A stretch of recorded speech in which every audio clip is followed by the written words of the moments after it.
بسم اللہ الرحمن الرحیم۔ فرعون کی باندی کا واقعہ ایک واقعہ بہت مشہور ہے جو وعظہ و خطبہ خدا کی راہ میں آزمائش و مصیبتوں کے سلسلے میں بیان کرتے ہیں۔ ہمیں اس کا حوالہ و تحقیق مطلوب ہے۔ واقعہ اس طرح ہے، حضور اکرم صلی اللہ علیہ وسلم شب معراج میں بیت المقدس کی طرف جاتے ہوئے مصر کے قریب ایک مقام سے گزرے تو انہیں نہایت ہی اعلیٰ اور زبردست خوشبو آنے لگی۔ آپ صلی اللہ علیہ وسلم نے حضرت جبریل علیہ السلام سے پوچھا کہ یہ خوشبو کیسی ہے؟ جواب ملا، فرعون کی بیٹی کی باندی مشاطہ کنگھی کرنے والی اور اس کی اولاد کی قبر سے آ رہی ہے۔ پھر حضرت جبریل علیہ السلام نے اس کا قصہ بیان کیا کہ مشاطہ فرعون کی بیٹی کی خادمہ تھی اور وہ خفیہ طور پر اسلام لا چکی تھی۔ ایک دن فرعون کی لڑکی کو کنگھی کرتے ہوئے اس کے ہاتھ سے اتفاقاً کنگھی گر پڑی۔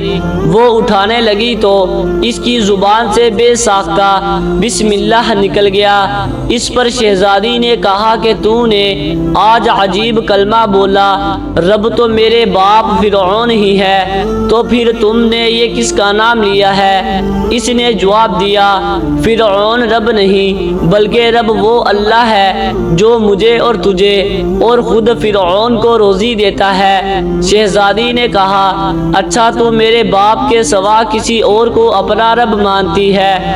اس نے جواب دیا، ہاں ہاں، میرا، تیرا اور تیرے باپ سب کا رب اللہ تعالی ہی ہے۔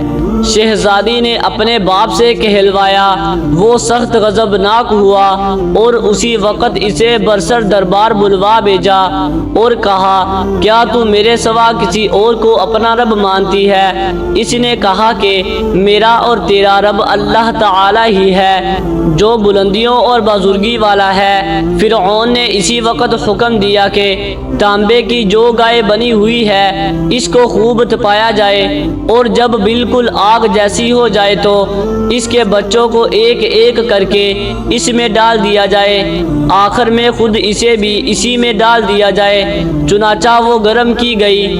جب آگ جیسی ہو گئی تو حکم دیا کہ اس کے بچے کو ایک ایک کر کے اس میں ڈالنا شروع کرو۔ اس نے کہا، بادشاہ ایک درخواست میری منظور کرو، وہ یہ کہ میری اور میرے ان بچوں کی ہڈیاں ایک ہی جگہ ڈال دینا۔ اس نے کہا، اچھا ٹھیک ہے۔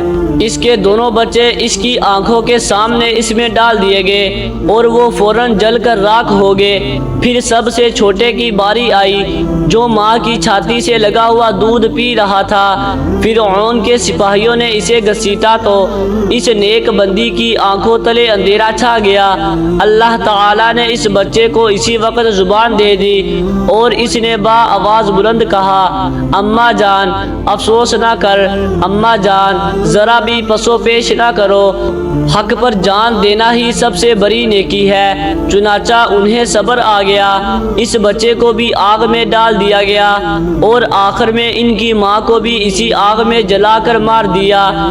یہ خوشبو کی مہکیں اسی کے جنتی محل سے آ رہی ہیں۔ یہ واقعہ مستند ہے اور احادیث طیبہ میں معتبر سند کے ساتھ موجود ہے۔ امید ہے کہ آپ کو ویڈیو اچھی لگی ہوگی۔ ویڈیو اچھی لگی ہے تو ویڈیو کو لائک ضرور کر دیں اور چینل کو بھی سبسکرائب کر دیں تاکہ اس طرح کی انفارمیٹیو ویڈیوز آپ کے پاس بر وقت پہنچتی رہیں۔ شکریہ۔